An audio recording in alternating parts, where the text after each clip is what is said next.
people for? I love this question because I need more content done. Most of us, when we wake up in the morning, what's the first thing we do? We pick up our smartphone. You know, we check our email, and right away at the beginning of our day, we're aflutter with stress, measurable levels of stress in our bodies, and there's an urgency to all that we do. So I really think there are disciplines that we need to set in our lives in our approach to using our online technologies. There's one artist that I interviewed. She was just absolutely having a hard time with Flickr. So she's a textile artist, and she would post new pictures of her work, and every few minutes she just absolutely needed to check to see how many new likes she has. And I'm sure some of you can relate. Even I can relate. I've recently started using Instagram, and it's just very exciting to see those little hearts and likes go up. But she just was finding that it was absolutely out of control. And one of her friends suggested that she put a mini trampoline in her studio.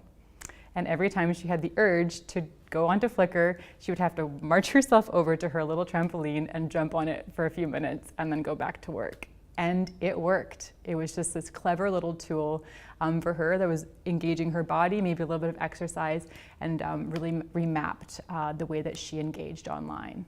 So these little tools are available, and you're gonna have to decide for yourself what they're gonna be.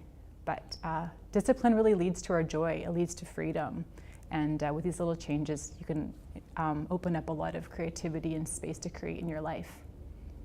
I have an uncle who is absolutely not online at all. He's older and he has some disabilities. And whenever I come to his city, I try and spend time with him.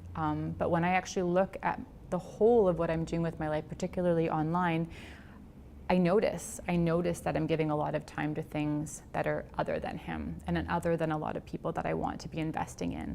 I kind of joke with my friends sometimes that I feel a little bit dumb because I don't have as many profound thoughts as other people do every day. You know, these people that blog every single day, I just go like, how do they have this many profound thoughts to share?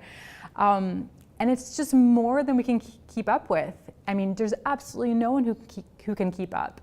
And another joke I have with some friends is just that I want there to be a global moratorium on content, like for just a year. Let's just all say, we're not gonna create anything for a year, and we're just gonna catch up with our bookmarks and the 20 books on our bedside tables. And of course we're not gonna do that, and we're creative and we're compelled to create, and we should create. But what are we creating, and how often are we putting it out there?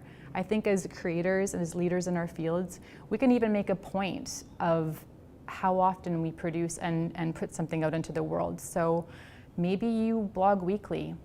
Well, then tell your followers that maybe you might blog every 2 weeks now. Maybe you have a podcast and it's, you know, bi-weekly. Shifting those things, making a point about it. I'm going to actually be putting less out into the world because I want you to really value it and really ingest it and move forward with it. So I think we really have an opportunity as leaders in our fields to do that.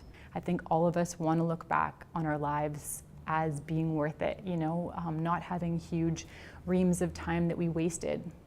And, you know, all of us have got caught up in the overflow of being online. It's shiny and pretty and exciting. Parents have gone along with their teenagers. Everyone's trying to figure out a balance. And I think there's grace for that, and we can just give ourselves a pass on that. But now moving forward, we need to make these decisions for what's really life-giving for us and the people that we're creating for. I'm passionate about helping you live a life with more joy, fewer screens, and better habits. If this is for you, then sign up for my free prompts every Monday, Wednesday, and Friday at the link below. Thank you so much for watching.